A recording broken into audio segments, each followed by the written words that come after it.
Alhamdulillahilladzi hadana li hadza wa ma kunna linahtadiya laula an hadanallah. Wassalatu wassalamu ala sayyidinal muhtar wa ala alihi wa ashabihil ahyar. Allahumma salli wa sallim wa barik ala sultani khalqillah wa sahibi taji kamali sifah Sayyidina wa maulana Muhammadinil Mustafa wa ala alihi wa sahbihi adada ma fila ilaha illallah.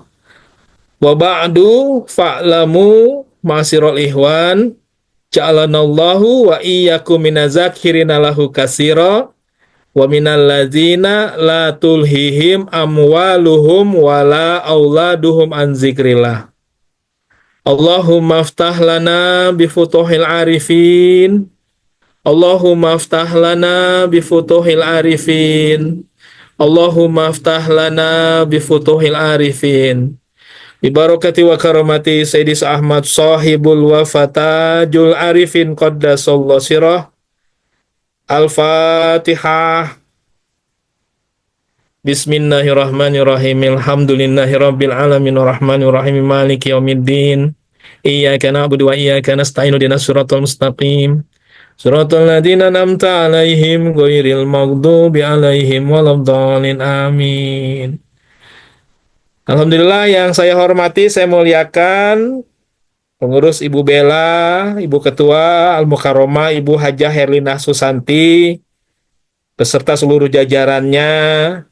Teristimewa yang menjadi host juga ada Mas Dodi, juga Neng Ule, dan juga semuanya para sahabat yang ada di ruang Zoom meeting ini. Mudah-mudahan semuanya dalam keadaan sehat walafiat, dalam perlindungan dan kasih sayang Allah Subhanahu wa Ta'ala. Baik, mari kita awali ya kajian kita tentang jejak mursyid. TKN Pondok Pesantren Suryalaya, ya insya Allah kita akan mengkaji tentang jejak pendidikan Pangersa Abah Anom. Namun sebelumnya, mari kita beruluk salam dulu sekali lagi kepada beliau, karena kita akan membicarakan beliau, dan kita membicarakan beliau semata-mata sebagai bentuk mahabbah cinta kita kepada beliau, juga upaya kita untuk semakin mengenal beliau, sebagaimana ungkapan ya, tak kenal maka tak sayang. Maka kita terus belajar untuk mengenal beliau, mengikuti seluruh jejak langkah beliau, yang mudah-mudahan kita semua kemudian bisa menapak tilasinya, mengambilnya sebagai sebuah bentuk jalan kebaikan untuk meraih ridho Allah Subhanahu wa Ta'ala. Baik, mari sama-sama kita beruluk salam kepada beliau. Hadirkan hati kita, isi dengan zikir hofi, lalu kuatkan robitoh kita kepada beliau. Mari kita beruluk salam sebagai bentuk cinta kita kepada beliau, tanda mahabbah, tanda takzim, tanda syukur kita, dan tanda terima kasih kita kepada beliau. Hadirkan hati kita tersambung kepada beliau, dan mari kita ucapkan uluk salam ini dengan penuh rasa ya, semata-mata penuh rasa mahabbah cinta kepada beliau. Bismillahirrahmanirrahim. Assalamualaikum ya wali Allah. Assalamualaikum ya habib Allah. Assalamualaikum ya mursid Allah. Assalamualaikum ya barakatal anam. Assalamualaikum ya misbahal zalam. Assalamualaikum ya goisal istighosah.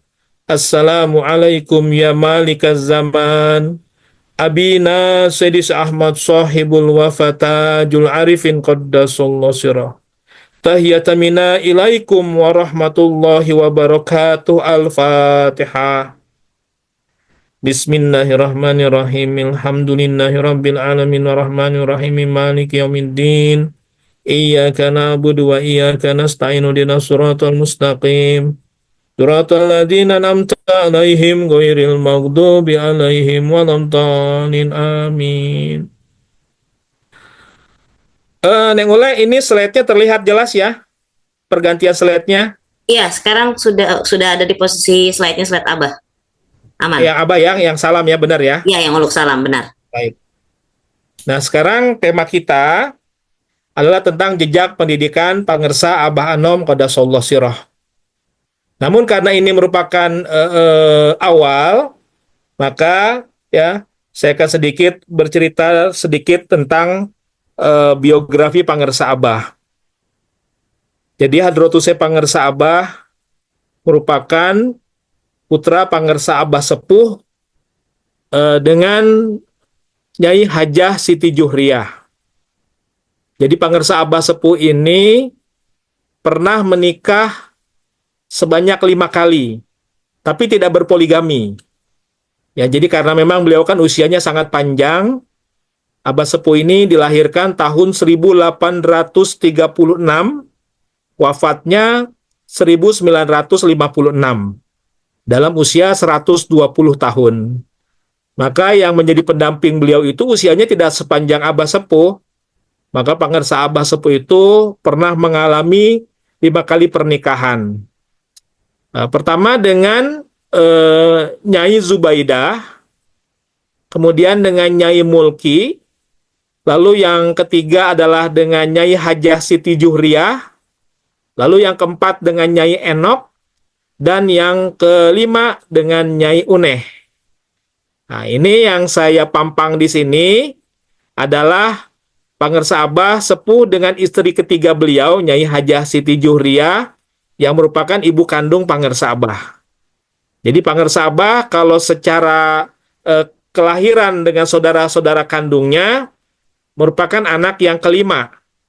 Tapi kalau diurutkan dari awal, ya di sini tidak tercantum anak dari istri pertama tadi dari Pangersa Abah Sepuh bersama dengan Nyai Hajah Zubaidah, itu nama putri beliau sebagai anak pertama adalah Hajah Siti Sofiah. Nah, inilah ibundanya dari pengemban amanah Kiai Haji Zainal Abidin Anwar. Jadi ya Nyai Hajah Siti Sofiah ini menikahnya dengan Kiai Haji Anwar dari Pekalongan, berputra Kiai Haji Zainal Abidin Anwar. Nah, ini tidak tercantum karena memang yang saya cantumkan di sini yang sekandung, saudara sekandung Pangersa Abah. Adapun Pangersa Abah Sepuh dengan Nyai Mulki tidak ada keturunan. Maka inilah Pangersa Abah Sepuh dengan Hajah Siti Juhriah, ya. Yang pertama adalah Hajah Siti Sukanah. Nah, ini Hajah Siti Sukanah ini merupakan putri Pangersa Abah Sepuh yang dinikahkan dengan putrinya Setolha, dengan putranya Setolha. Jadi Setolha juga punya beberapa istri dan anaknya juga sangat banyak. Di antara putra Setolha ada namanya Raden Hasan Munada. Maka Raden Hasan Munada menikahlah dengan Hajah Siti Sukanah. Ini kemudian melahirkan namanya Raden Haji Hasanuddin. Nah, inilah yang kemudian ya garis ini yang kemudian sekarang banyak tinggal keturunan terakhirnya. Mimi Syarifah itu tinggal di Cirebon. Itu merupakan sudah menjadi cicit ya dari Hajah Siti Sukanah. Jadi ini Hajah Siti Sukanah. Lalu Muhammad Malik sebagai putra kedua Abah Sepuh Ustadz, izin dengan Nyai Ustadz. Hajah Siti Juhriah, ya. Ustadz, izin. Ya, Slide-nya masih di silsilah yang tidak ada gambarnya, masih di silsilah pertama di yang masih Pangersa Abah Anom. ini belum berubah. Kedua, masih kedua. Terus maju-maju Bentar ya. maju. Nah, Sekarang udah. baru sampai sini ya. Belum ada Sekarang tambahan lagi. ini gambar silsilah bukan? Iya, gambar silsilah sampai yang ujung kalimatnya aja Siti Sumayyah. Sumayyah. Iya. Iya benar. Oke, Ya. oke, lanjut silakan. Ya. Jadi Pangersa Abah Sepuh ya sekali lagi ini dengan Hajah Siti Juhriah adalah istri ketiga beliau. Inilah ibu kandungnya Pangersa Abah Anom. Jadi saya urutkan Pangersa Abah Anom. Kalau dengan saudara kandungnya adalah putra kelima Abah Sepuh. Tapi kalau ditambahkan tadi putri pertama Abah Sepuh ya Hajah Siti Sofiah, maka Pangersa Abah Anom adalah anak keenam ya. Dan Hajah Siti Sofiah tidak tercantum di sini, itulah ibunda daripada Kiai Haji Zainal Abidin Anwar, ya, pengemban amanah. Maka kembali tadi saya sampaikan, Hajah Siti Sukanah yang pertama, dalam saudara kandung ini, Muhammad Malik yang kedua, lalu Haji Mahmud Abdullah, lalu Hajah Saadah, ya, Mak Endah, kita mengenal dengan Mak Endah, ya, Hajah Saadah, kemudian Pangersa Abah Anom, beliau lahirnya 1 Januari 1915, ya. Nah, ketika lahir, maka nama yang diberikan oleh Pangersa Abah Sepuh adalah Ahmad Zakamunji. Tapi ada suatu hal yang menarik, jadi ketika Pangersa Abah Anom itu lahir, ya, kemudian ada sebuah peristiwa yang istimewa, di antara wakil talkin Pangersa Abah Sepuh, yang kita kenal dengan nama Kiai Haji Raden Abu Bakar Fakih, atau lebih populer dengan sebutan Abah Fakih. Beliau mengalami sebuah pengalaman spiritual, ya, secara lahiriah, secara zohir, beliau dikunjungi oleh Nabi Khidir alaihi salam. Dan Nabi Khidir lalu memberikan surat kepada Abah Fakih untuk diteruskan atau disampaikan kepada Pangersa Abah Sepuh. Maka kemudian Pangersa Abah Fakih menyampaikan surat pemberian dari Nabi Khidir alaihi salam ini kepada Pangersa Abah Sepuh. Nah, setelah diterima, Pangersa Abah Sepuh membaca surat tersebut. Ternyata isi suratnya adalah himbauan dari Nabi Khidir. Beliau memberikan nama untuk bayi yang baru saja dilahirkan. Inilah bayinya Pangersa Abah Anom, ya. Dalam surat tersebut, Nabi Khidir mempersilahkan Abah Sepuh untuk memilih di antara dua nama yang diajukan. Jadi apakah memberikan nama dengan nama Sohibul Wafa atau Tajul Arifin. Maka setelah membaca surat tersebut, Abah Sepuh berkata kepada Abah Fakih, kalau gitu kita ambil dua-duanya, ya. Kita beri nama, nanti anak ini bernama jadi Ahmad Sohibul Wafa Tajul Arifin. Tapi itu baru pernyataan Abah Sepuh kepada Abah Fakih. Tapi dalam realitanya, kemudian Abah Sepuh tidak langsung memberikan nama kepada sang putra. Tapi yang diberikan adalah nama Ahmad Zakamunji. Itulah nama kecil Pangersa Abah Anom. Jadi ketika lahir, ya, pada 1 Januari 1915, Pangersa Abah Anom itu namanya adalah Ahmad Zakamunji. Nah, inilah Pangersa Abah Anom sebagai anak yang kelima. Lalu kemudian adiknya adalah Hajah Siti Wasiah, lalu Hajah Didah Rosidah. Nah, ini ibunda dari Mang Haji Oke, ya, yang biasa sekarang beliau sering memimpin zikir di makam Pangersa Abah kalau pasca manakib di Pondok Pesantren Suryalaya. Kemudian Hajah Siti Sumayah Juhriah atau Mama Yuyu. Nah, kemudian dari istri yang keempat dari Nyai Hajah Enok, maka berputra, ya, Kiai Haji Nur Ano Mubarok. Nah, tidak tercantum di sini karena sekali lagi yang saya tulis di sini adalah yang saudara sekandung dengan Pangersa Abah, yang dari ibu yang sama. Adapun dari Nyai Uneh tidak ada keturunan. Jadi totalnya keturunan Pangersa Abah Sepuh adalah 10 orang, ya. Nah, inilah gambaran biodata atau biografi singkatnya Pangersa Abah Anom. Maka kemudian Pangersa Abah, ya, sejak kecil, ya, pengawasannya, pendidikannya, ya, oleh ibunda beliau Hajah Siti Juriah, ya, juga dengan bimbingan Pangersa Abah Sepuh. Sampai kemudian ketika Pangersa Abah sudah masuk usia untuk pendidikan, usia belajar, usia sekolah, ya, maka mulailah beliau kemudian dimasukkan ke sekolah dasar zaman Belanda.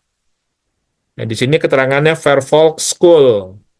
Walaupun kalau saya searching, ya, searching di internet, ini kan saya mengambil langsung data ini dari websitenya Suryalaya ORG, ya. Jadi situs resmi Pondok Pesantren Suryalaya. Ada biografi singkat Pangersa Abah. Mau dikatakan Pangersa Abah itu tahun 1923 sampai 1928 beliau masuk sekolah dasar Vervolk School. Tapi kalau saya lihat Vervolk School itu, ya, keterangannya justru sekolah lanjutan. Ada yang lebih awal lagi namanya Volk School, sekolah rakyat, ya. Nah, ini biasanya lebih dasar. Maka mungkin karena Pangersa Abah Volk School dan Vervolk School, maka menghabiskan waktu 5 tahun dari 1923 sampai 1928. Berarti ketika masuk itu 1923, usia Pangersa Abah adalah 8 tahun, ya. 8 tahun lah beliau sekolah. Dan ternyata sekolahnya cukup jauh ya, Ciamis. Nah, ini nggak tahu nih apakah Ciamisnya kota Ciamisnya. Kalau kota Ciamis memang sangat jauh, tapi kalau memangnya wilayah Ciamis, sebenarnya nggak jauh-jauh amat. Karena sebenarnya ya, Pondok Pesantren Suryalaya itu kan di sisinya ada Sungai Citandoy. Nah, bagi kita kalau kita keluar dari Gapura Pondok Pesantren Suryalaya, lalu ada jembatan Sungai Citandoy. Kalau kita nyebrang jembatan ke seberang ya, yang ke arah rumah Pak Jenderal Sukria dulu almarhum ya, yang menuju ke arah Panjalu, itu nyebrang jembatan saja itu sudah wilayah Ciamis. Ya, Kabupaten Ciamis. Tapi kalau kota Ciamisnya memang sangat jauh. Maka ini mungkin juga tidak di kota Ciamisnya atau yang penting wilayah Ciamis. Karena ini kan Abah masih sekolah dasar ya, pasti nggak terlalu jauh-jauh amat. Inilah pendidikan beliau pertama di Fairfield School sampai selama 5 tahun. Lalu kemudian tahun 1928 ya, ketika itu beliau berarti usianya sudah sekitar 13 tahun. Beliau lanjut ke sekolah menengah, ya sejenis sanawiyah. Ini ada di Ciawi, Tasikmalaya. Jadi menghabiskan waktunya hanya sekitar 2 tahun, ya. Nah, maka usia beliau ketika lulus sekolah menengah atau sanawiyah, usianya adalah 15 tahun. Gitu. Kemudian, mulailah Pangersa Abah, oleh Pangersa Abah Sepuh dikirim, ya. Beliau belajar ke Cianjur. Pesantren Cicariang Cianjur. Nah, di sini keterangannya ya beliau itu dari tahun 1930. Aslinya kalau di riwayat beliau hanya 1930 sampai 1935 beliau ya di 3 pesantren ini ya yang ada di Cianjur. Pertama di Cicariang. Di Cicariang ini saya coba searching ya tidak ketemu ya. Siapa tokohnya, siapa kiai pengasuhnya, saya ingin melacak siapa guru Pangersa Abah ketika itu ya yang menjadi pengasuh di Pondok Pesantren Cicariang. Sama sekali saya searching tidak ada data mengenai pesantren Cicariang Cianjur ini. Hanya dikatakan di sini Pangersa Abah belajar ilmu fikih. Nah, ini berarti pesantren pertama Pangersa Abah mondok ya belajar fikih. Adapun selanjutnya Pangersa Abah ya berpindah ke pesantren Jambu Dipa, Cianjur. Kalau di website resminya, ada keterangan 2 tahun. Ya, hanya sekedar Pangersa Abah belajar 2 tahun di pesantren Jambu Dipa, maka yang dipelajari lebih banyak. Abah belajar ilmu fikih, Abah juga belajar nahwu sorof, dan juga belajar balagoh di sini, di Jambu Dipa, ya, Cianjur. Ini waktunya dituliskan 2 tahun. Dan di sini kemudian saya coba searching karena di website resmi ya di biografi Pangersa Abah baik di buku-buku tidak dituliskan siapa gurunya. Maka saya coba mencari tentang pesantren Jambu Dipa Cianjur. Dapatlah informasi ya pesantren ini berdirinya tahun 1800-an sekian. Pendirinya namanya Kiai Haji Muhammad Khalil atau biasa dipanggil dengan sebutan Baing Sambo. Karena beliau dari kampung Sambo Tasikmalaya merantaulah ke warung Kondang Cianjur yang mendirikan pesantren Jambu Dipa. Maka Kiai Haji Muhammad Khalil ini lebih dikenal dengan sebutan Baing Sambo. Tahun 1931 ya beliau wafat dan digantikan oleh menantunya yaitu Kiai Haji A.A. Fahrudin bin Kiai Haji Zakaria. Nah, berarti pada masa inilah, berarti Pangersa Abah ketika mondok di Jambu Dipa, maka gurunya adalah menantu dari pendiri, dari Baing Sambo, Kiai Haji Muhammad Khalil, yaitu Kiai Haji A.A. Fahrudin. Inilah guru Pangersa Abah ketika mondok di Jambu Dipa Cianjur. Selama 2 tahun. Setelah menghabiskan waktu 2 tahun di Jambu Dipa, Pangersa Abah berpindahlah ke pesantren yang tidak jauh dari Jambu Dipa, yaitu pesantren Gentur. Gentur ini tidak terlalu jauh dari pesantren Jambu Dipa. Nah, di sini Pangersa Abah ya menghabiskan waktu sampai 1935. Jadi kalau tadi 2 tahun di Jambu Dipa ya, berarti dari mulai 1933 sampai dengan 1935 Pangersa Abah mondok di Gentur, Cianjur. Di Gentur inilah Pangersa Abah berguru kepada Mama Ajengan Satibi. Ini seorang yang sangat alim, ya, seorang ulama yang juga berderajat aulia. Karena kalau kita lihat beliau juga ada buku manqobahnya. Ketika saya ziarah ke Gentur, makam beliau Mama Gentur, ya. Bahkan ada buku manakibnya Mama Gentur ini, bahkan sebutannya keulamaannya itu sangat diakui. Beliau bergelar sebagai Al-Alim, Al-Alamah, Al-Kamil, Al-Waro, ya. Syekh Ahmad Syatibi Al-Qonturi. Jadi Gentur itu diarabkannya di Al-Qonturi, Gentur gitu ya. Al-Qonturi. Nama lainnya kadang disebut dengan nama Mama Ajengan Kaler. Karena beliau bersaudara juga dengan seorang ulama juga yang merupakan kakaknya beliau, ya, yaitu Muhammad Qurtubi, Syekh Muhammad Qurtubi, maka sebutannya Mama Ajengan Kidul. Jadi kalau kakaknya beliau Mama Ajengan Kidul, ya, itu Syekh Muhammad Qurtubi, sedangkan Syekh Ahmad Asyatibi ini adalah Mama Ajengan Kaler atau Mama Gentur. Nah, inilah guru Pangersa Abah. Mama Gentur juga punya putra, putranya juga sangat terkenal karena khorikul adahnya, ya, karena nyeleneh, ya, terkenal kewaliannya, itu Mama Aang Nuh. Itulah putra daripada Mama Ajengan Satibi. Bahkan Mama Aang Nuh itu ada riwayat, ya, pernah mendaki Monas. Nah, dengan seperti merayap, walau alam tahun berapa kejadiannya. Kalau saya searching itu tentang Mama Aang Nuh itu memang ada riwayat seperti itu. Tapi ketika Pangersa Abah mondok, ya, Abah kan berarti usianya sudah 20 tahun. Mama Aang Nuh itu masih mungkin usia 5 tahun, ya, masih bocah ketika Pangersa Abah.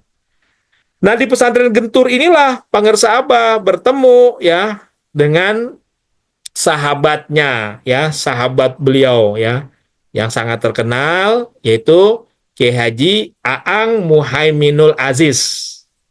Yang ketika itu nama kecilnya adalah Aang Siroj. Jadi Pangersa Abah berjumpa dengan Pangersa Aang itu adalah di pesantren Gentur. Tapi bukan kebetulan, karena memang ayahanda daripada Kiai Haji Aang Muhaiminul Aziz, yaitu Haji Abdul Aziz, merupakan muridnya Pangersa Abah Sepuh. Dan Haji Abdul Aziz ingin sekali, ya, putranya yaitu Aang Sirot atau Aang Muhaiminul Aziz ini untuk mendampingi Pangersa Abah selama mondok di Gentur. Maka disinilah, ya, ketika tahu Abah pindah ke Gentur, maka Haji Abdul Aziz mengirimkan putranya untuk mondok, yang semata-mata tujuannya agar bisa sang putra melayani Pangersa Abah Anu Muda. Nah, begitu, ya. Maka di sini Pangersa Abah dilayani. Pangersa Abah di sini, kalau tadi Pangersa Aang Cianjur namanya adalah Aang Sirot, Pangersa Abah di sini namanya masih Ahmad Zakamunji, dipanggilnya Cep Mumun. Kalau Aang Sirot dipanggilnya Oo. Jadi kalau Abah manggil ke Ajengan Aang manggilnya Oo, ya. Ajengan Aang manggil ke Abah Cep Mumun, karena namanya Ahmad Zakamunji. 2 tahun di Gentur ini belajar berbagai kitab, karena tadi Ajengan Syatibi kan memang terkenal sangat alim, ya, Alimul Alamah, Al-Kamil, Al-Waro gitu, ya. Jadi lanjutan setelah di Jambu Dipa sudah belajar nahwu sorof balagohnya, maka di pesantren Gentur ini lebih kuat di kitab-kitabnya, berbagai kitab-kitab kuning, ya, dikaji lagi. Inilah 3 pondok pesantren pertama itu di Cianjur, ya, Cicariang, Jambu Dipa, dan Gentur. Lalu kemudian setelah itu Pangersa Abah, ya, berangkatlah ke lain kota, ke Sukabumi, bersama dengan Pangersa Aang. Maka mulai bertiga di sini dengan Pangersa Aang, ya, bertiga, mau berdua, ya, berdua, mohon maaf. Kalau bertiga itu saya ingat Abah itu kan punya keponakan yang tadi yang Haji Simri Hasanuddin, ya, yang anaknya Hajah Sukanah itu, Raden Hasanuddin, Simri Hasanuddin. Itu memang ada riwayat yang nanti mereka melakukan perjalanan bertiga. Tapi di sini masih berdua. Dari Gentur ke Cirengas. Nah, di pesantren Cirengas tertulislah di dalam sejarah resmi Pangersa Abah, ya, di websitenya, di berbagai buku-buku, bahwa pengasuhnya namanya adalah Ajengan Aceng Mumu, panggilan terkenalnya. Adapun kalau kemudian berziarah ke makamnya, kalau tidak salah namanya adalah Kiai Haji Sarkosi. Nah, itu saya beberapa waktu yang lalu ya pernah melihat di Facebook almarhum Bapak Haji Baban Ahmad Jihad ya dengan beberapa tim LDTKN berziarah ke Cimalati ya kepada Kiai Haji Sarkosi. Jadi kalau di nisannya Kiai Haji Sarkosi, itulah nama aslinya, lebih dikenal dengan nama panggilan Ajengan Aceng Mumu. Nah, Ajengan Aceng Mumu ini memang ahli jago silat, ahli ilmu hikmah ya. Namun di sini Pangersa Abah banyak mendapatkan pengalaman belajar untuk mengelola pesantren. Mungkin ketika itu Pangersa Abah ditunjuk sebagai lurah pondok ya atau sebagai pengurus. Maka di pesantren Cirengas inilah Pangersa Abah dilatih ya atau secara alamiah ya ternyata Pangersa Abah belajar bagaimana cara mengelola pondok pesantren. Ini dibawa ke kepemimpinan Ajengan Aceng Mumu. Maka kemudian setelah dari Sukabumi, kalau dalam teks-teks resmi Abah langsung ke Citengah, ya pesantren Citengah Panjalu. Jadi sudah mengarah pulang nih ke arah Ciamis lagi ke Panjalu. Tapi kalau saya menggabungkan melihat riwayatnya, mankobah, manakibnya Pangersa Ang Cianjur, ya di situ ada ketika eh, diceritakan dalam riwayat perjalanan keilmuannya Ajengan Ang Cianjur, habis dari Cirengas Cimalati, maka Ajengan Ang dengan Pangersa Abah dikatakan ke Kresek Garut dulu. Begitu. Makanya apakah Pangersa Ang sendiri, tapi memang dalam riwayat itu semenjak dari Gentur nggak pernah pisah. Pangersa Abah bareng ke Cirengas, Cimalati, maka Pangersa Ang juga ke situ. Maka kalau diriwayatkan dalam riwayat Pangersa Ang itu ada ke Gresik Garut, kemungkinan Pangersa Abah juga ke sana dulu, ya. Nah, barulah setelah dari Cirengas ke Garut, baru ke pesantren Citengah Panjalu. Tapi kalau memang dalam website resminya memang langsung ke pesantren Citengah Panjalu. Ini belajarnya kepada Haji eh, Haji Junaidi, Ajengan Haji Junaidi di Panjalu. Beliau juga terkenal sebagai ahli ilmu alat ya, berarti ilmu nahu sorob, ilmu balago, mantik dan sebagainya. Tapi juga jago silat dan ahli hikmah juga. Nah, di sini Pangersa Abah kira-kira 2 tahun juga, 1 tahun mohon maaf dari tahun 37 ya sampai tahun 38. Lalu kemudian setelah itu, ya di tahun 38, Pangersa Abah kemudian pindah, ya, membawa Ajengan Aang itu ke Suryalaya. Maka selesai dari Panjalu Ciamis, kemudian Pangersa Abah pulanglah ke pesantren Suryalaya. Adapun kemudian setelah itu, Pangersa Abah menempuh lagi perjalanan ke pesantren Kaliwungu Kendal, tapi Pangersa Ajengan Aangnya tidak ikut. Kata Abah Sepuh, ya kamu di sini saja. Maka Pangersa Abah itu yang berangkat menuju ke Kaliwungu Kendal. Ini pun tidak ada di website resmi Pangersa Abah, di buku-buku tidak ada ya. Tapi ada di sejarah Pondok Pesantren Suryalaya ketika Abah berangkat ke Kaliwungu. Saya juga pernah dengar kisah-kisah dari para sesepuh bahwa Abah memang pernah ke Kaliwungu Kendal. Nah, kemudian saya coba telusuri ya di website Pondok Kaliwungu itu tahun 38 itu siapa pengasuhnya ya. Maka kemudian saya dapatkan masa itu adalah masanya Kiai Haji Ahmad Ru'yat. Berarti itulah guru Pangersa Abah ya. Walaupun mungkin Abah tidak lama di sini ya. Entah tidak mungkin sampai 1 tahun. Ada riwayat yang lain, Abah ke Kendal Kaliwungu itu sambil sekalian riadoh jalan kaki. Nah, riadohnya ini Abah bertiga. Abahnya didampingi oleh Abah Fakih, selaku wakil talkinnya Pangersa Abah Sepuh, dan oleh kakanda beliau. Tadi ada Haji Mahmud Abdullah, ya. Jadi jalan kakinya bertiga, melakukan riadoh sambil membaca salawat Bani Hashim. Jadi ada riwayat yang mengatakan Abah ke Kendal Kaliwungu sambil jalan kaki. Ada riwayat juga yang memang secara khusus Abah mondok dulu di Kaliwungu. Jadi ya, memang kalau di website resminya tidak tercatat tentang Kaliwungu.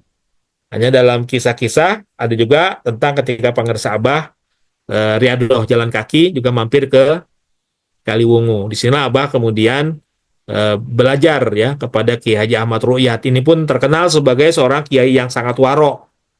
Ya, kalau di Kaliwungu itu yang terkenal dianggap kewaliannya namanya adalah Mbah Kiai Musyafa Kaliwungu. Tapi ketika kemudian saya menelusuri kisah tentang Kiai Haji Ahmad Ru'yat yang merupakan guru Pangersa Abah di Kaliwungu, ya kemungkinan beliau yang mengasuh pondok pesantren, ternyata beliau ini juga kiai yang juga pengusaha, ya punya semacam apa kalau konveksi, kalau jahit ya, jahit batik begitu. Dan di antara karyawan konveksinya tadi yang Kiai Haji Musyafa Kaliwungu. Nah, pas saya membaca manakibnya, biografinya Kiai Haji Musyafa, ternyata memang disebutkan nama Kiai Haji Ahmad Ruhyat sebagai pengusaha konveksi batik dan juga memang beliau pengasuh pesantren di Kaliwungu. Nah, ini Abah belajar kepada beliau. Setelah Abah pulang dari Kaliwungu, maka kemudian Abah menikah ya dengan Umi Hajais Siti Ru'yanah. Nah, pernikahannya adalah di tahun 1938. Nah, setelah menikah, diriwayatkan Abah berangkat ibadah haji.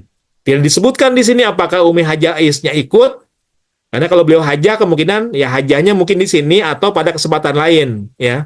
Atau mungkin di sini bareng karena memang setelah Abah menikah 1938 maka Abah kemudian berangkatlah ke Mekah bersama dengan keponakan beliau tadi Raden Simri Hasanuddin. Di Mekahnya selama 7 bulan. Kalau saya coba telusuri ya, ketika Abah berangkat haji ke Mekah 10 Zulhijjahnya itu tahun berapa? Ternyata tahun 1357. 10 Zulhijjah 1357 bertepatan dengan 31 Januari 1939. Jadi karena masa itu kan berangkatnya pakai kapal laut ya. Riwayat-riwayat mengatakan sekali berangkatnya saja bisa 1 bulan, 2 bulan begitu. Berarti mungkin berangkatnya di bulan Desember atau November 1938, maka tiba di Mekahnya ya ibadah hajinya 10 Zulhijjahnya itu adalah 31 Januari 1939. Maka setelah itu Abah nggak langsung pulang ya, setelah hajinya selesai, Abah kemudian sengaja menetap selama 7 bulan di Mekah Al-Mukarramah. Di antaranya Abah belajar ke Jabal Qubais kepada Syekh Romli, belajar tentang kitab Sirul Asror. Yang ternyata Syekh Romli ini berasal dari Garut dan juga ternyata termasuk wakil talqin Abah Sepuh yang menetap di Jabal Qubais. Kalau dalam daftar resmi wakil talqin Pangersa Abah memang tidak tercantum nama Syekh Romli ya. Karena nama-nama wakil talqin Abah Sepuh adalah yang menetap di Indonesia gitu. Sedangkan Syekh Romli ini menetapnya memang di Makkah Al-Mukarramah.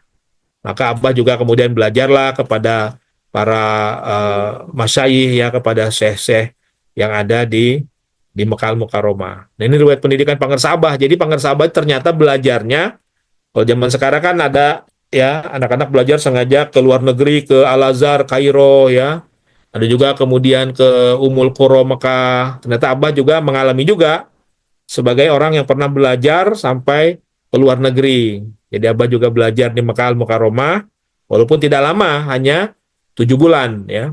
Tapi memang mungkin dalam waktu 7 bulan itu selain dengan Syekh Romli ya, Abah juga belajar kepada para masyayikh yang ada di Masjidil Haram. Walaupun memang tidak tercatat secara resmi Abah pernah berguru kepada para syekh-syekh yang mana saja.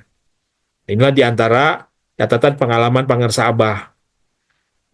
Di sela-sela kisah-kisah yang formal atau resmi, banyak juga kisah-kisah yang menakjubkan ketika Abah mondok ya.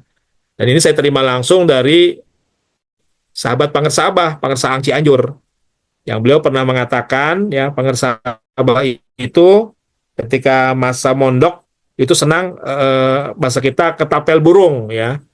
Cuma dulu-dulu saya menceritakannya karena saya pernah mendengar dari para sesepuh, para tokoh-tokoh dikisahkan Abah masih anak-anak. Dikatakan usia 8 tahun, usia 7 tahun. Tapi kalau ngelihat fakta ini, fakta tahunnya ya, ternyata berjumpa dengan Pangersaan saja di Gentur, Cianjur tahun 33. Berarti kalau tahun 33 saat itu usia Pangersa Abah berarti sudah sekitar 18 tahun ya. Karena tahun 1930 saja sudah 15 tahun ya.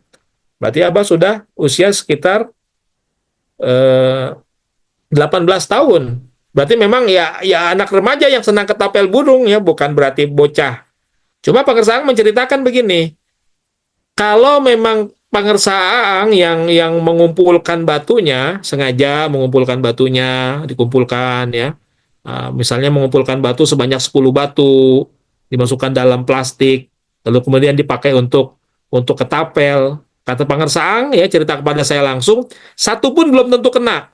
Bahkan kalaupun Pangersa Ang ngambilnya batunya bahkan sampai banyak, satu kantong penuh, satu pun belum tentu kena. Tapi kalau yang memilihkan batunya Pangersa Abah, Abah yang memungut batunya, kata Pangersa Ang. Abah mengemut batu, lalu ngasih ke Pangersa Ang. Nih Ang, Pangersa Ang yang nerima nih. Abah ngasih 5 batu, kata Pangersa Ang. 5 batu, 5 batunya kalau dipakai untuk ketapel, pasti burungnya kena. Kalau dikasih 10, 10-10-nya pasti kena. Nah itulah pengalaman Pangersa Ang mengatakan, bahwa ternyata Pangersa Abah sejak remaja, ya, sejak muda, sudah tampak horikul adahnya, sudah tampak keistimewaannya. Bahkan di antara horikul adah yang luar biasa, kata beliau, ya, ketika Pangersa Ang sudah dibawa pulang tadi ke Suralaya, mungkin sebelum berangkat ke Kaliwungu, atau setelah berangkat ke Kaliwungu, ya, itu ada riwayat yang sangat menarik. Ketika itu berarti kisah ini kemungkinan di tahun 1938. Berarti Pangersa Abah juga usianya ketika itu sudah sekitar 23 tahun ya. Sudah 23 tahun Pangersa Abah dengan Pangersa Ang Cianjur. Ketika itu namanya masih Ang Sirot ya, dipanggil Oo. Lalu dengan keponakan Pangersa Abah tadi yang usianya tidak beda jauh, namanya Raden Simri Hasanuddin. Mereka bertiga oleh Abah Sepuh diperintahkan melakukan riadoh jalan kaki. Riadoh jalan kaki dari Suryalaya sampai ke Cirebon. Ya kemungkinan untuk sowan atau ziarah ke makam Syekh Tolha. Mungkin ziarah. Karena Syekh Tolha itu wafatnya adalah tahun 1935. Jadi tahun 1938 berarti sudah wafat. Maka Pangersa Abah mungkin riadoh jalan kakinya dari Suryalaya ke Cirebon itu sambil untuk ziarah ke makam Syekh Tolha. Lalu kemudian ya mereka berjalan kaki, bayangkan ya, kita kalau jalan kaki dari pondok pesantren Suryalaya saja, dari Pontren saja sampai ke kampus YLM, itu dengan 2 kali tanjakan, 2 kali turunan sampai di atas kita ngos-ngosan ya. Ini bayangkan Pangersa Abah melalui rute perjalanan yang naik turun seperti itu, bahkan ya sampai ke Cirebon. Makanya ketika baru sampai di Palimanan, di sebuah kawasan hutan di Palimanan, Pangersa Abah dengan ajengan Aang ya, dengan Raden Simri sudah kecapean, bahkan kaki mereka sudah bengkak-bengkak itu, jalan kaki seperti itu. Akhirnya mereka memutuskan untuk istirahat dulu di sebuah kawasan yang cukup sepi, di kawasan hutan Palimanan. Lalu tiba-tiba Pangersa Abah bilang begini kepada ajengan Aang, tenang O, ya kan panggilannya Oo ya, tenang O, sebentar lagi akan ada mobil yang lewat, kendaraan yang lewat. Lalu kata Pangersa Aang, ya ketika bercerita dengan saya, padahal ketika itu nggak ada tanda-tanda ya akan adanya kendaraan, ada mobil yang mau lewat. Kata Pangersa Aang begitu. Asap kendaraannya nggak kelihatan, suaranya nggak kedengeran ya. Oh, Abah bisa bilang begitu. Tapi benar ternyata nggak lama kemudian lewatlah sebuah truk truk perkebunan punya Belanda. Nah, melintas. Maka mereka bertiga kemudian apa bahasa kita yang liften gitu ya, mencoba menyetop, menghentikan. Tapi truk ini melaju terus, mengabaikan mereka bertiga. Melaju kencang, mereka diabaikan. Nah, lalu ketika itu berarti kan Abah usia sudah 23 tahun dan karena memang santri, nah, ketika itu kata Pangersaang, Abah masih merokok. Nah, ini kabar gembira nih buat ahli hisab nih. Bahwa Abah pernah merokok, tapi dulu ya, sebelum Abah menjadi mursyid TKN. Nah, ketika Abah sudah menjadi mursyid, Abah tidak merokok. Tapi dalam kisah ini, kata Pangersaang, Abah masih merokok. Lalu kemudian Abah berkata kepada Pangersaang, tenang oh, nanti mobilnya, truknya akan seperti asap rokok ini. Oleh Abah, rokoknya dihisap. Nah, kalau rokok dihisap kan berarti asapnya masuk ke dalam mulut, ya. Maka truk yang sedang melaju kencang itu tiba-tiba tertarik mundur, ya, bahkan sampai balik lagi di depan mereka bertiga. Begitu kata Pangersaang. Lalu kemudian Abah menaruh rokoknya tadi di tanah dan digencet dengan ditimpa dengan batu, gitu.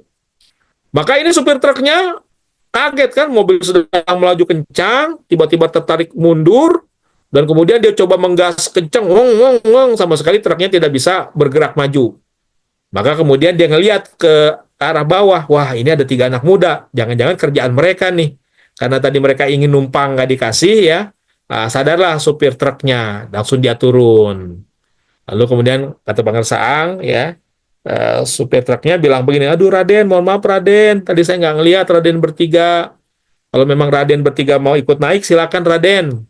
Lalu kata Pangersaang, ya, nah kita jual mahal nih, sambil ketawa tuh ketika bercerita dengan saya, ya. Udah, lewat aja nggak apa-apa kok, begitu kata Pangersaang. Ketika bercerita dengan saya, beliau sambil tertawa, dengan karena mengatakan kita bertiga jual mahal, begitu. Silakan lewat.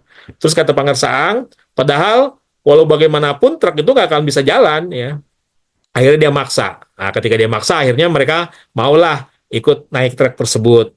Kemudian sambil berjalan menuju truk, Abah berkata kepada Pangersaang, oh, angkat batunya. Tadi kan rokoknya ditimpa dengan batu. Jadi kalau kalau tidak diangkat batunya, sampai kapanpun truknya nggak bisa melaju. Maka Pangersaang mengangkat batu tersebut, lalu naik ke truk dan truknya pun berjalan kembali. Jadi Masya Allah, ini berarti usia Pangersa Abah, kalau kita urutkan ya, Abah berjumpa dengan Pangersaang, Ang itu dibawa dari mondok di Cianjur, Sukabumi, lalu kemudian sampai ke Panjalu dan pulang ke Suralaya, berarti peristiwa ini kemungkinan tahun 1938. Berdasarkan urutan. Karena itulah saat pertama Pangersaang ya kemudian menetap di Suralaya. Setelah itu dia betah di Suralaya, ya, tidak mau pulang-pulang. Sampai akhirnya malah ayahnya, bukan Pangersaangnya saat liburan yang pulang ke rumah, malah ayahnya yang berkunjung ke Suralaya. Karena sudah menganggap Abah Sepuh adalah sebagai ayahnya sendiri. Nah itulah riwayat Pangersa Abah dengan Pangersaang.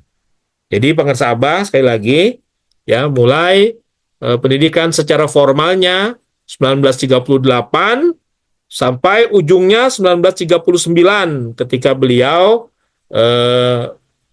berangkat haji sambil belajar kepada para masyayikh yang ada di Makkah Al-Mukarramah. Nah, maka Masya Allah, jadi guru kita itu memang seorang manusia pembelajar. Kalau Pangersa Abah Sepuh dalam riwayat-riwayat resmi memang hanya dikatakan belajar mondoknya di Pondok Pesantren Sukamiskin Bandung. Ya, tidak ada riwayat yang lain di mana lagi, tapi kalau Pangersa Abah memang banyak mondoknya, banyak belajarnya, sehingga memang terbukti beliau memang seorang yang sangat alim, ya. Bahasa Arabnya bagus dan sebagai ilmu fikihnya mendalam, Pangersa Abah. Dan sebagai bukti otentiknya bahwa Pangersa Abah itu adalah memang seorang yang alimul alamah adalah kitab Miftahus Sudur. Kitab Miftahus Sudur ini merupakan ya masterpiece ya, karya utama Pangersa Abah ini. Kitabnya tipis, ya tidak tebal, tapi ini ada dua jilid atau dua juz, juzani dan juz awal dan juzani. Pada juz awal ada 4 fasal. Pada Jusaninya ada 2 fasal. Jadi totalnya Miftahus Sudur itu ada 6 fasal. Tapi yang luar biasa kitab Miftahus Sudur ini, ya, walaupun kitabnya tipis, tapi referensinya kitab-kitab tebal. Kitab-kitab yang ditulis oleh para ulama yang alimul alamah dalam ilmunya, tabahur dalam ilmunya. Di antaranya referensi kitab Miftahus Sudur adalah kitab Sirul Asror. Ini karya Tuan Syekh Abdul Qadir Al-Jilani. Ya, kemudian kitab Al-Gunyah juga karya Tuan Syekh. Ini nama aslinya kitab Gunyah li Tolibi Torikil Haq. Itu arti kata Al-Gunyah adalah kitab kekayaan. Al-Gunyah li Tolibi Torikil Haq, kekayaan bagi para pencari jalan kebenaran. Memang kitabnya lebih banyak tentang ibadah-ibadah fikih, tapi punya penjelasan secara tasawuf. Kemudian kitab Jamil Usul fil Aulia, ya. Ini karya Syekh Ahmad Khamsah Khanawi Anak Syabandi. Lalu kemudian Khazinatul Asror, Khalidul Jawahir, Fathul Arifin, ini karya Syekh Ahmad Khotib As-Sambasi, ya. Kemudian Tanwirul Qulub, Syamin Al-Kurdi, Wujudatul Rabbani, ini juga termasuk kitabnya Tuan Syekh Abdul Qadir, dan kitab Minahus Saniyah, ini karya Syekh Abdul Wahab Asy-Sya'rani. Nah, ini beberapa kitab dituliskan dalam Miftahus Sudur hanya 9. Jadi referensinya adalah Miftahus Sudur ditulis dari 9 kitab besar. Ini menunjukkan pengersa Abah adalah orang yang senang mengkaji dan mutolaah. Walaupun kata pengersa Uwa Jejen, ya, dituliskannya hanya 9, ini menunjukkan ketawaduannya pengersa Abah Anom. Itulah ciri seorang yang arif billah, seorang yang arif. Orang arif itu, ya, adalah orang yang apa yang disampaikannya itu lebih sedikit daripada apa yang dilakukannya secara pribadi atau apa yang dimilikinya. Jadi kalau orang alim, orang arif itu apa yang dia berikan, dia sampaikan, dia bicarakan, itu bahkan sebenarnya hanya sekian persen saja dengan apa yang sudah dia lakukan, gitu. Jadi ucapan dengan perbuatannya lebih banyak perbuatannya. Itu sebenarnya ilmunya lebih luas, ya, daripada apa yang sudah dibicarakan. Itu namanya orang arif. Tapi kalau orang alim itu sama, apa yang disampaikan, apa yang dibicarakan sama dengan yang dilakukan. Jadi perbuatan dengan ucapan sama, itu orang alim. Tapi kalau orang jahil, itu adalah apa yang disampaikan lebih besar daripada apa yang dilakukan. Jadi lebih banyak bicaranya daripada berbuatnya. Nah, itu orang-orang jahil. Maka kata Ajengan Jejen, ya, Ki Haji Zezen Zainal Abidin Bazul Ashab mengatakan, walaupun Abah menuliskan referensi Miftahus Sudur hanya 9 kitab besar saja, tapi kata Ajengan Jejen sebenarnya ini isinya merangkum dari lebih daripada 30 kitab, Masya Allah. Nah, inilah membuktikan Abah seorang yang arif, ya. Jadi yang pernah Abah baca itu adalah bahkan referensinya adalah 30 kitab, tapi ketika menuliskan, Abah tidak mengatakan kitab ini merupakan hasil rangkuman dari 30 kitab. Abah hanya menuliskan 9. Inilah bentuk ketawaduan beliau, membuktikan beliau adalah seorang yang arif. Ya, jadi orang arif itu apa yang disampaikan, yang dibicarakan lebih sedikit daripada apa yang dimiliki, ya, atau yang dilakukan. Itu juga mengapa pendapat para murid-murid senior beliau, ya, para sesepuh, para wakil talqin, ketika kita dibimbingkan sholat sunnah sehari semalam, kan kalau dalam buku ibadah itu ada 132 rakaat, ya. Nah, ini kan karena yang fardu dengan yang sunnah, maka hitungan akhirnya tuh genap. Kenapa genap? Karena kan sholat ganjil itu ada pada sholat maghrib, ada witir. Ya, witir ketemu dengan sholat maghrib, jadinya hasilnya genap. Maka jumlah total bimbingan sholat 24 jam atau sehari semalam itu jumlah totalnya genap. Kalau tidak salah itu sekitar 132 rakaat. Bagi kita kan sangat banyak. Tapi bagi para Ikhwan senior atau mubalik senior mengatakan bahwa sebenarnya jumlah 132 itu ya, itu yang Abah berikan kepada kita, bukan yang Abah amalkan sehari-hari. Adapun yang Abah amalkan lebih dari itu. Jadi ternyata yang bagi kita sangat banyak, ya itu bahkan hanya baru sekian persennya saja yang diamalkan pengersa Abah. Itulah seorang yang arif billah ya. Apa yang diberikan, yang diajarkan lebih sedikit dari apa yang beliau amalkan sendiri. Nah, itu gambarannya. Kemudian ada kisah yang menarik pula. Padahal dengan referensi sirul 9 kitab besar ini saja sudah menunjukkan kealiman pangersa Abah, buah dari belajarnya tadi. Abah mondok di berbagai pondok pesantren, belajar berbagai ilmu ya, termasuk fikih, nahwu, sorob, balago, ma'ani, mantik, bayan dan sebagainya. Terbukti Abah bisa menulis kitab Miftahus Sudur ya. Tapi ternyata dalam dalam penulisan kitab Miftahus Sudur terjadi peristiwa yang sangat menarik pula, yang menunjukkan ternyata ya dalam penulisan ini di satu sisi memang Pangersabah seorang yang sangat alim, yang berpengetahuan hasil dari proses belajarnya, tapi juga kemudian penulisan kitab Miftahus Sudur juga ya ada melibatkan karena kebeningan hati beliau, sehingga beliau mengalami pengalaman-pengalaman mukasyafah, tersingkapnya ya tirai-tirai kegaiban. Karena ada sebuah kisah ketika Pangersabah memanggil ajengan Umar Darawi. Ajengan Umar dipanggil oleh Pangersabah, bahkan sampai masuk ke dalam kamar Pangersabah ya. Ketika dia buka pintu kamar Abah, ternyata Abah sedang duduk di atas sejadah.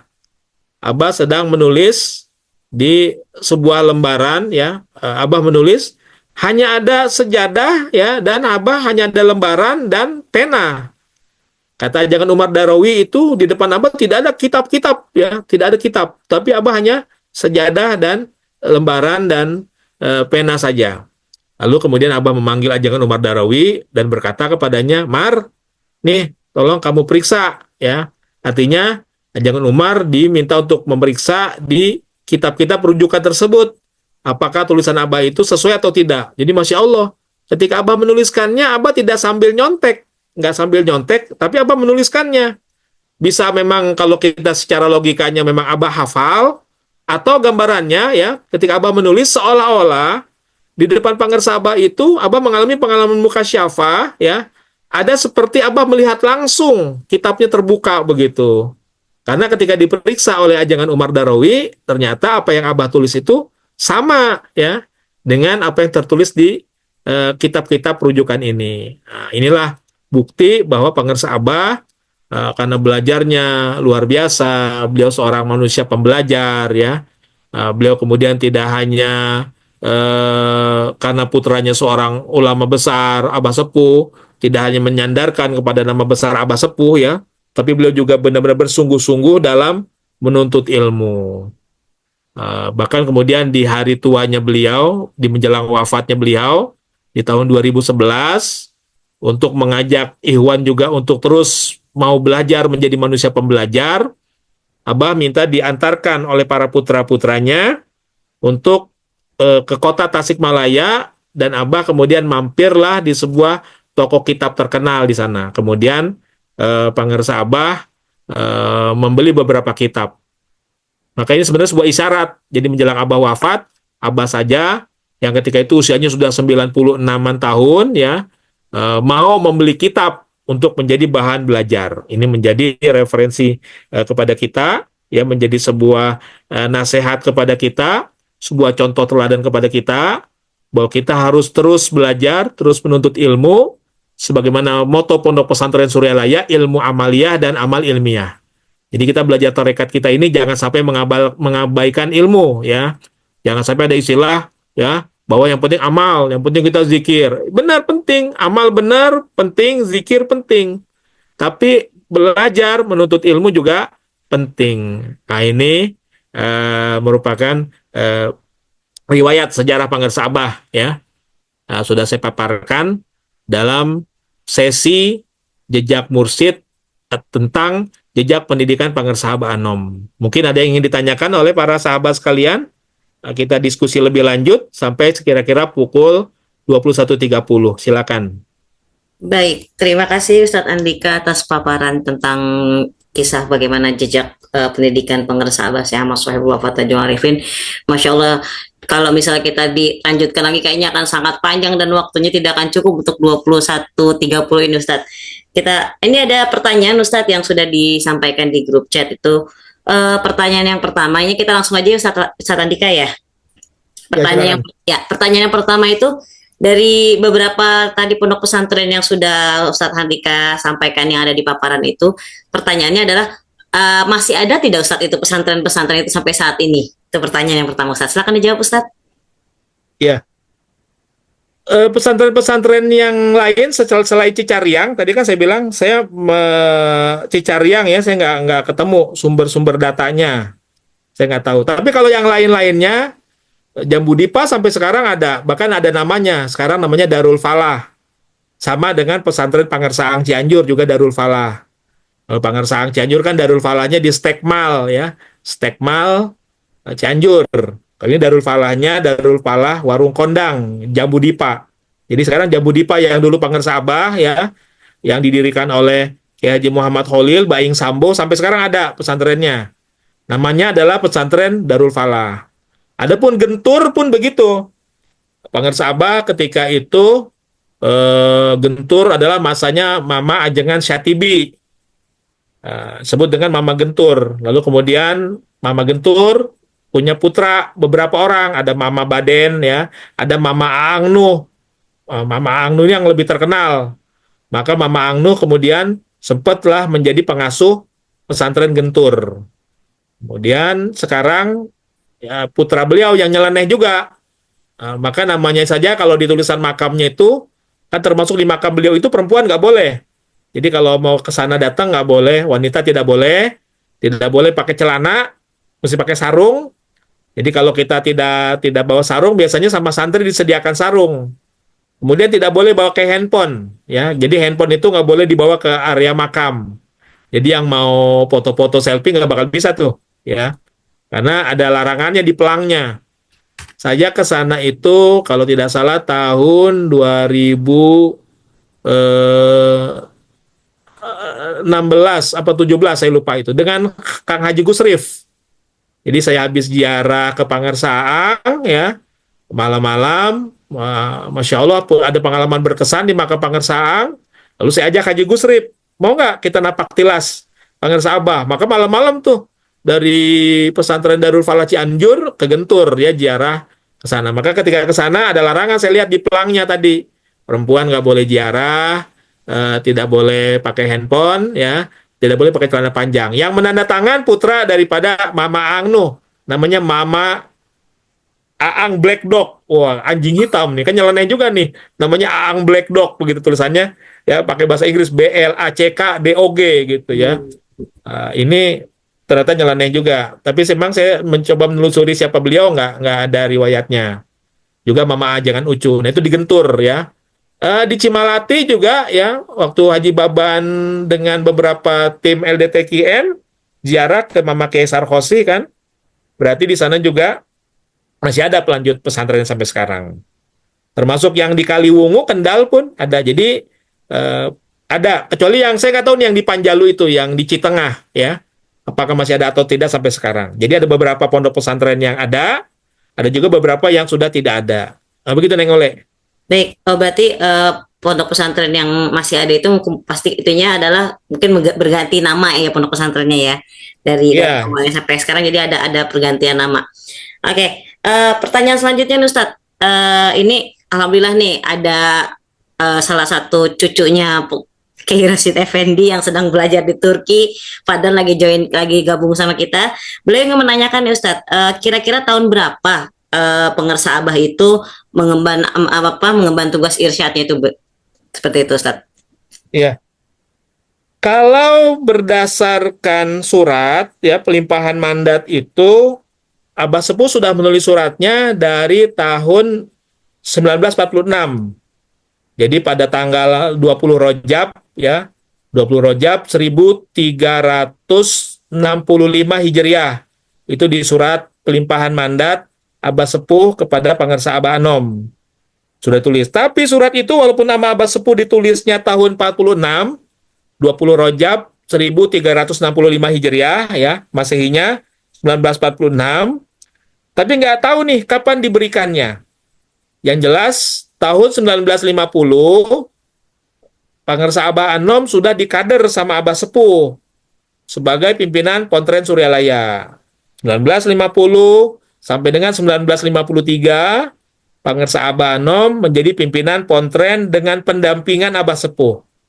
Berarti tahun 1950 usia Pangersa Abah Anom itu adalah 35 tahun ya. Jadi Masya Allah, usia 35 tahun sudah dijadikan pimpinan Pontren dengan pendampingan. Jadi artinya Abah Sepuh masih ada di Suralaya, maka Abah memimpin sebagai mewakili Abah Sepuh, begitu. Jadi mewakili sebagai pelaksana tugas harian ya, Abah Sepuhnya ada di Suralaya.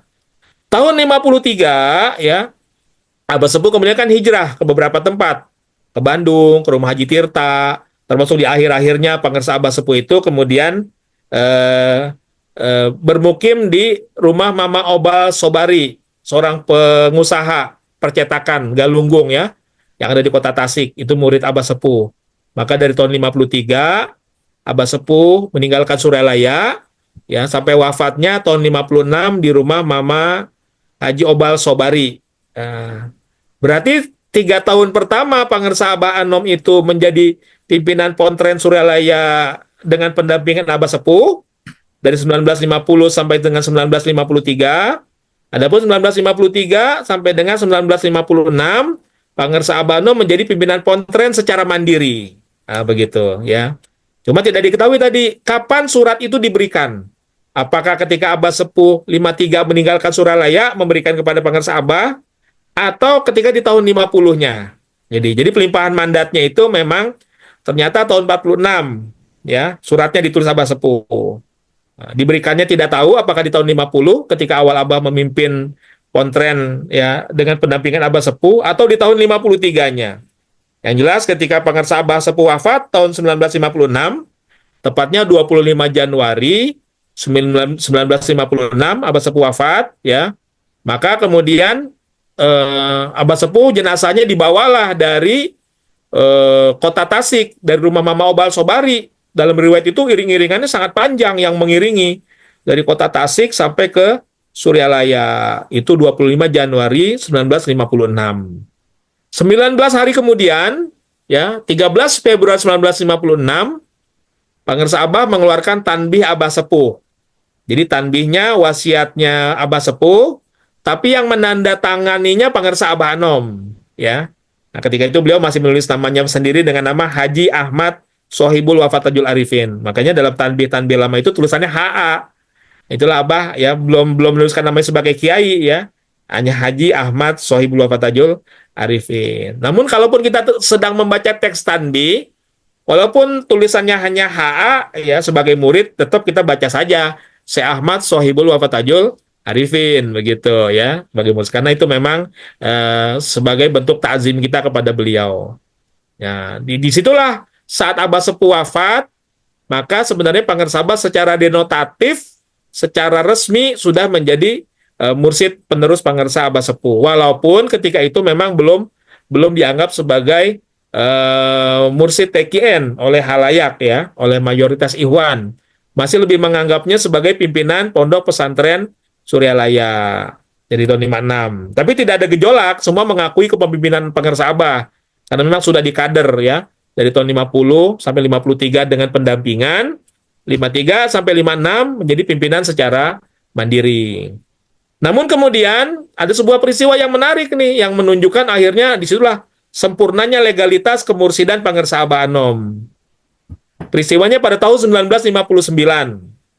Kisah ini saya dapatkan dari Pak Haji Usman. Beliau mendapatkannya dari Haji Kankan. Haji Kankan mendapatkannya dari ibunda beliau, Umi Haja Ais Siti Ruyanah. Jadi itu sanad ceritanya begitu. Jadi ketika itu Umi Haja Ais tahu Pangersa Abah didatangi oleh 9 wakil talkinnya Abah Sepuh. Yang kemudian mereka menyampaikan ya, jadi di tengah Ikhwan ternyata walaupun tidak sampai terjadi gejolak, ternyata masih timbul tanda tanya besar. Pangersa Abah Anom ini sekedar pimpinan Pontren Suryalaya atau juga sebagai mursyid TKN pelanjut Abah Sepuh. Begitu.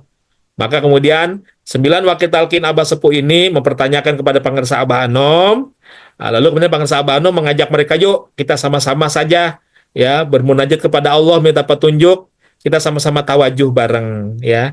Artinya Pangersa Abah mengajak mereka semua secara tersirat untuk melihat ke Lauhil Mahfudz. Bahwa adakah tulisan di Lauhil Mahfudz ya tentang siapa penerus Pangersa Abah Sepuh. Hanya ketika itu ya di ruang madrasah itu ketika prosesi tawajuh itu Pangersa Abah menyediakan 9 patromak ya. Entah kenapa sampai sedemikian rupa, padahal 1 patromak cukup.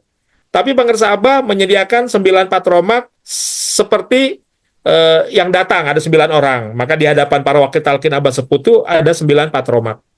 Maka ruangan madrasah menjadi terang benderang ya, ada 9 patromak.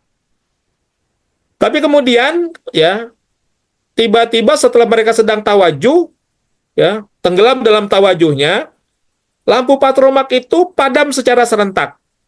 Padahal secara logika kan isi spiritusnya masing-masing ya, banyak jumlahnya. Ya, mungkin kalaupun harus mati kan matinya gantian. Nah, ini matinya semuanya serentak mati patromaknya. Maka Umi Hajais ketika itu sedang di luar dapur. Kaget juga tiba-tiba kok ruangan madrasah gelap gulita, ya. Lampu patromaknya padam. Di satu sisi Umi Hajais tiba-tiba melihat ke arah langit, ya. Ada sinar hijau kemilau itu yang arahnya kira-kira dari arah makam Pangersa Abah Sepuh. Tapi ketika Umi Hajais itu melihat posisinya sudah di langit, ya, ada di langit sinar hijau. Terus bergerak dan turun sampai ke madrasah, wuwungan madrasah.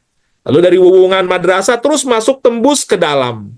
Maka Umi Hajais ketika itu sedang di luar, ya di luar dapur madrasah melihat ada sinar masuk ke wuwungan madrasah dan terus masuk ke dalam. Berlarilah ke arah ruang dalam, ke tempat di mana Pangersa Abah Anom sedang bertawajuh dengan 9 wakil talkin Pangersa Abah Sepuh. Lalu ketika ketika Umi Hajais itu kemudian masuk ke dalam ruangan, terlihatlah kemudian dari arah plafon atas itu, sinar hijau yang tadi tembus itu, turun dan perlahan-lahan langsung masuk ke diri Pangersa Abah Anom. Sehingga kemudian tubuh Pangersa Abah Anom berpendarlah cahaya kehijauan. Para wakil talkin Abah Sepuh ketika itu kan sedang tawajuh, mereka memejamkan mata. Ya. Tapi kemudian pada saat sinar itu sempurna masuk kepada tubuh Pangersa Abah Anom dan tubuh Abah Anom Pangersa Abah itu berpendar kehijauan, tiba-tiba mereka semua spontan ya. Allahu Akbar, Masya Allah, kita punya Abah baru, kata mereka sambil menangis. Jadi ternyata pada saat secara fenomena sinar hijau itu masuk, mereka yang sedang tawajuh melihat Lauhil Mahfudz langsung melihat semua tulisannya. Bahwa memang Pangersa Abah Anom itu adalah pelanjut dari Pangersa Abah Sepuh. Ya, maka mereka kemudian membuka mata dan memeluk Pangersa Abah Anom secara bergiliran. Maka suasana menjadi gaduh. Ketika suasana sudah reda kembali, Pangersa Abah Anom kemudian mohon izin masuk ke ruang dalam kamarnya. Setelah itu barulah Pangersa Abah mengeluarkan surat yang diberikan Abah Sepuh tadi, pelimpahan mandat. Jadi Masya Allah.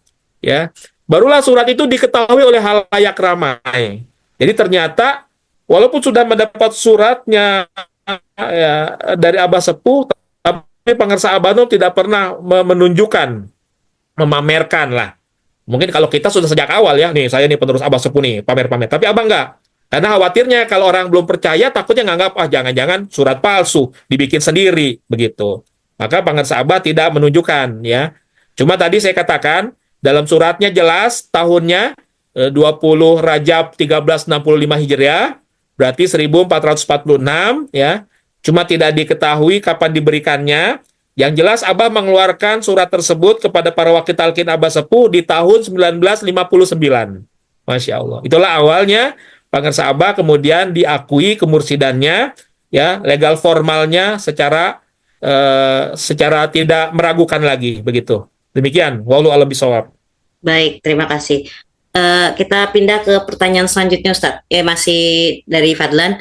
Apakah Pangersa Abah Anom Syekh Ahmad Suhaib Fatajul Arifin Qadasullah Sirah itu merekomendasikan kitab-kitab dari ilmu-ilmu yang seperti ilmu fikih, ilmu akidah ataupun ilmu-ilmu yang lain kepada murid-muridnya. Bisa dijelaskan Ustaz?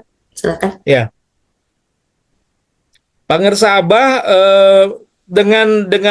apa ya, moto ilmu amalia amal ilmiah ya, termasuk juga dengan Abah kemudian mendirikan pesantren dengan ada pengajian-pengajian di Suralaya ya, memang berarti Pangersa Abah itu mengarahkan Ikhwan untuk terus belajar, tidak hanya satu disiplin ilmu saja ya, tidak hanya belajar tasawuf saja, karena beliau kan dikenalnya lebih kepada seorang kiai tarekat ya, sebagai kiai yang ahli tasawuf, tapi Abah juga kemudian mendorong kita semua juga untuk belajar semua disiplin ilmu.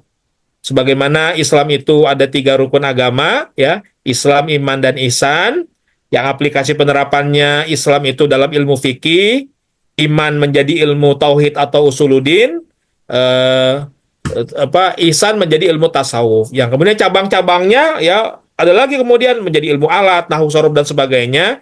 Artinya Pangersa Abah itu sebenarnya mendorong walaupun tidak ada seruan secara eksplisit. Tapi dalam tindakan-tindakan beliau ya, dalam berbagai kesempatan itu terlihat Pangersa Abah mendorong Ikhwan untuk terus belajar ya. Tapi kalau secara eksplisit memang tidak ada, yuk beli buku ini, ini buku ini, tidak ada seperti atau bentuk maklumatnya ya, tidak ada. Tapi bentuk bentuk himbauan dengan perbuatan beliau itu banyak yang menunjukkan Abah mendorong Ikhwan untuk mempelajari ketiga ilmu tersebut. Demikian, wallahu a'lam bishawab. Baik, terima kasih Ustadz Andika. Pertanyaan selanjutnya Ustadz, ini Ustadz Andika, kira-kira apa namanya, bundanya Pangersa Abah itu apakah betul keturunan dari Syarifah? Seperti itu pertanyaannya Ustadz, silakan. Oh, wallahu a'lam, tidak ada keterangannya, saya nggak tahu apakah apa Siti Hajah Zuriyah ya, ibunda beliau itu Syarifah atau tidak ya. Karena memang juga belakangan kan muncul nih di berbagai silsilah ya yang beredar. Sekali lagi saya sampaikan, silsilah-silsilah yang beredar yang menunjukkan Pangersa Abah itu terus silsilahnya ada sampai ke Rasulullah itu ya. Mohon maaf, itu silsilahnya silsilah hoax. Karena yang mengeluarkan silsilah itu adalah pihak tetangga sebelah. Ya, tepatnya adalah yang membuat namanya Kiai Haji Mas'udin dari Magelang. Kiai Mas'udin itu membuat 2 silsilah. Satu silsilah untuk Pangersa Abah Anom, satu silsilah untuk AG. Bahkan AG malah lebih spektakuler lagi dalam silsilah yang dibuat oleh Kiai Mas'udin itu, AG melintasi Syekh Abdul Qadir. Syekh Abdul Qadir melalui putra beliau Syekh Yahya. Ya. Cuma yang anehnya dalam silsilah tersebut, yang dibuat untuk AG tersebut, Syekh Abdul Qadir, ya, Syekh Yahya, di bawahnya ada Syekh Ali Al-Maulawi, terus ke bawahnya. Maka semua tulis Sayyid, Sayyid, Sayyid. Saya meriksa di kitab Qalaidul Jawahir bahwa Syekh Yahya ini kan memang putra bungsunya Tuan Syekh Abdul Qadir. Dan ternyata tertulis bahwa Syekh Yahya punya putranya hanya satu, putranya tunggal dalam Qalaidul Jawahir. Dan dikatakan nama putranya ternyata beliau tafaulan dengan nama ayahnya, dengan nama Tuan Syekh Abdul Qadir. Maka putra Syekh Yahya pun namanya Abdul Qadir. Nah, ini kan nggak cocok. Kalau tadi kan AG silsilahnya ya, dari Syekh Abdul Qadir, Syekh Yahya, Syekh Ali Al-Maulawi. Itu berarti kan ngarang gitu ya. Karena dalam Qalaidul Jawahir putranya adalah namanya sama. Oleh karena itulah ketika pihak Sinarasa itu mengeluarkan silsilah abal-abal hasil teropongan Kiai Mas'udin tadi ya di Facebook, saya bikinlah tulisan, saya cross check. Akhirnya belakangan sekarang yang dikeluarkan mereka adalah silsilah yang abal-abal kedua, bahwa AG keturunan Sunan Gunung Jati. Sebelumnya kan keturunan daripada Tuan Syekh Abdul Qadir Jalani ya. Sedangkan Pangersa Abah, silsilah yang beredar di internet itu sama, saya katakan itu hoax.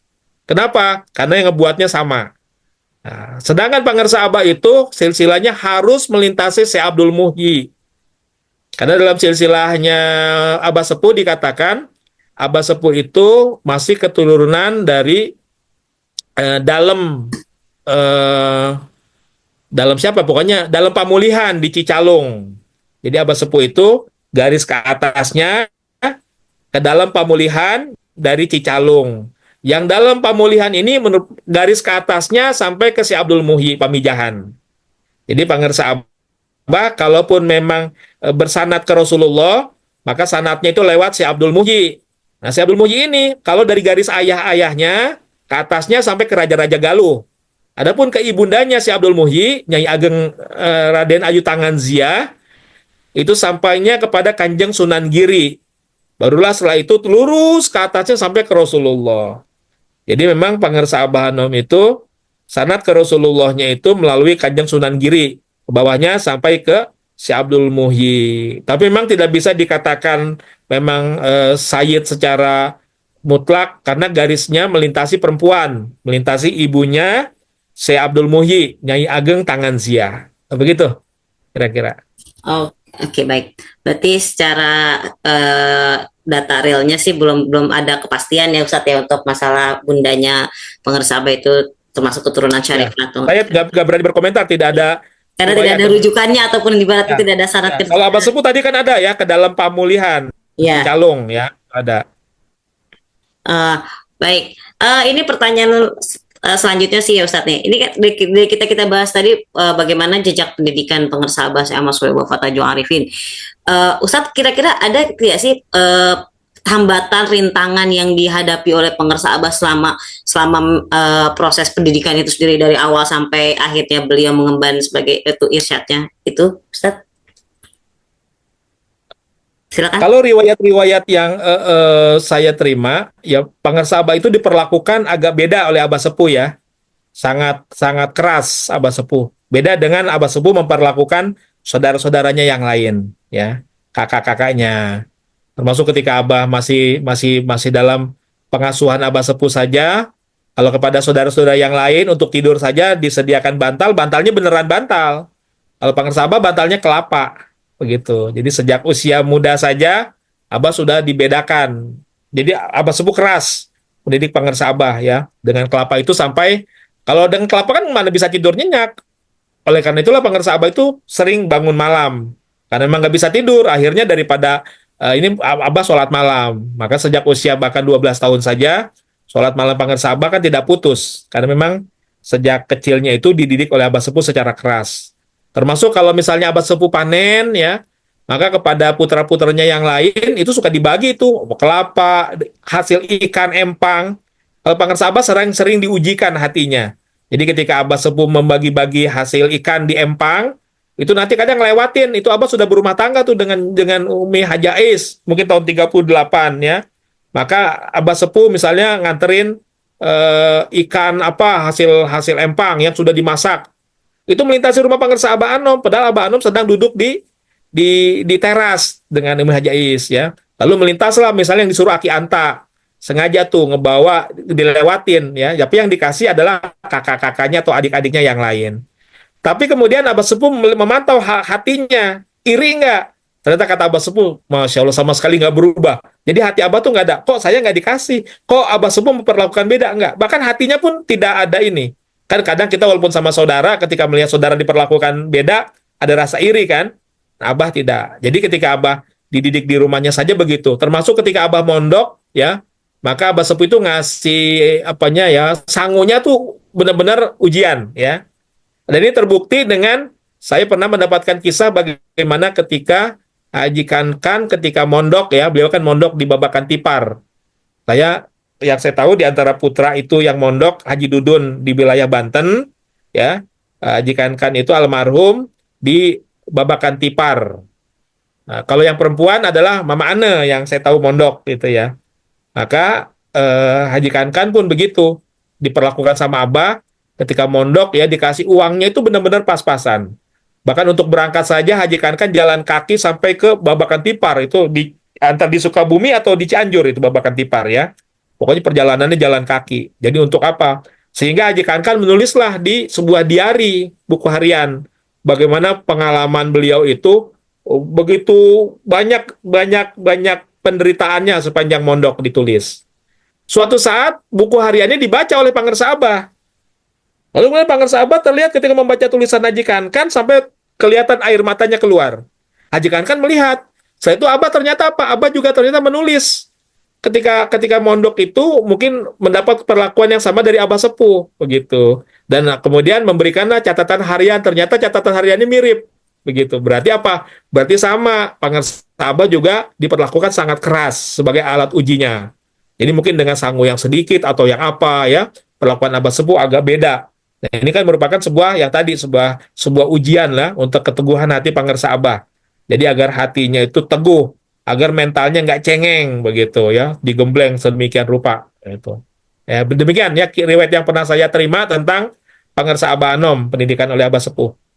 Baik, berarti secara tidak langsung dari mulai di rumahnya aja oleh pengersa oleh Abah Sepuh saja sudah pola didiknya aja sudah sangat keras, sudah sangat merih, Keras. langsung diajar merih, diajar belajar Iya, merih iya. itu sendiri ya Ustadz ya.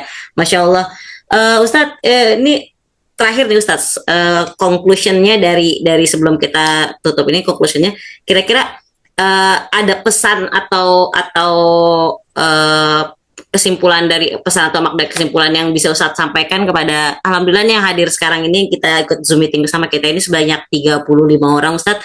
Mungkin dari berbagai tempat nih, ada yang dari Turki, ada mungkin dari Suryalaya pun juga ada dari di beberapa kota yang lain juga ada, termasuk pengurus Ibu Bella juga ada. Jadi mohon Ustadz kira-kira ada pesannya atau apa untuk misalnya dari kenapa mengangkat tema dari jejak pendidikan pengersa Abah ini sendiri. Silakan sekalian ditutup closing Ustaz. Ya, baik karena saya diberikan tema tentang jejak mursyid ya, pangersa Abah, maka kan saya harus mengambil dari perjalanan hidup pangersa Abah. Maka perjalanan awal saya lihat adalah perjalanan beliau menuntut ilmu ya, jejak pendidikan. Mungkin nanti ada lagi jejak bagaimana jejak amalnya, jejak akhlaknya ya, jejak perjuangannya. Jadi banyak jejak nanti istilahnya. Akan kita coba rangkum dari perjalanan hidup pangersa Abah. Cuma di awal ini sesuai dengan perjalanan awal kehidupan beliau kan memang beliau menuntut ilmu. Diawalinya dengan menuntut ilmu. Maka kembali lagi menjadi sebuah apa ya, sebuah nasihat buat kita, sebuah inspirasi bagi kita agar kita pun mengikuti beliau menjadi manusia pembelajar ya. Jadi harus terus belajar dalam segala hal ya, bahkan sampai usia beliau yang begitu sepuhnya pun tadi beliau sampai ke toko kitab kan untuk menunjukkan kepada kita ya, agar kita pun masih harus terus belajar sampai akhir hayat kita, karena memang hanya dengan kita berstatus sebagai penuntut ilmu inilah ya, kita menyengaja menempuh jalan menuntut ilmu, maka Allah akan mudahkan jalan kita ya untuk menuju surga ya. Nah, jadi kan hadis nabinya jelas ya, man salaka yaltamisu fihi ilman sahalallahu lahu bihi ya torikon ilal jannah. Jadi siapa yang menempuh jalan untuk menuntut ilmu, maka Allah mudahkan baginya jalan untuk menuju surga ya. Artinya ini sudah satu step saja, dengan menuntut ilmunya saja sudah dimudahkan untuk menuju surga. Tapi dengan amal, insya Allah akan kepada yang punya surga. Nah, itu kan tahapan berikutnya lagi ya. Jadi konklusinya adalah yuk kita ikuti jejak pangersa Abah untuk menjadi manusia pembelajar sampai akhir hayat kita. Kita padukanlah antara ilmu dan amal, sebagaimana moto Pondok Pesantren Suryalaya. Ya, kita tidak memisahkan ilmu dan amal. Justru ilmu yang kita pelajari harus berbuah amal, dan amal yang kita lakukan harus berlandaskan ilmu. Dan tentu dengan ilmu dan amal inilah kita akan meraih step berikutnya, yaitu berbuah dengan akhlakul karimah. Kira-kira seperti itu, Neng Ule. Baik, Masya Allah, terima kasih Ustadz. Ini berarti masih babak awal. Kalau misalnya buah itu masih kulit luarnya dulu nih. Bagaimana pendidikannya pengersa Abah dulu. Nanti akan ada tema-tema yang lain tentang jejak pengersa Abah yang lainnya. Jadi kita akan ketemu lagi di next episode di Jejak Mursyid itu sendiri oleh Ustadz Andika. Terima kasih Ustadz Andika atas waktunya dan atas paparannya, bagaimana memaparkan, bagaimana menjelaskan, dan Masya Allah itu kisah-kisah pengersa Abah yang luar biasa, yang patut kita juga sebagai inspirasi kita, juga akhirnya motivasi kita untuk menjadi murid yang bisa punya ilmu, murid yang kuat akan amal juga, jadi menyimbangkan antara ilmu dan amalnya itu sendiri. Terima kasih, dan terima kasih untuk para ikhwan wal akhwat Thariqat Qadiriyah Naqsabandiyah yang sudah hadir di Zoom meeting pada hari ini di Jejak Mursyid episode 2. Kita bertemu lagi di Jejak Mursyid episode 3 minggu depan, insya Allah bersama Ustadz yang lain dan juga dengan tema yang lain, akan lebih menarik lagi tentunya. Terima kasih Ustadz Andika, sekali lagi saya ucapkan terima kasih atas kehadirannya. Sama-sama.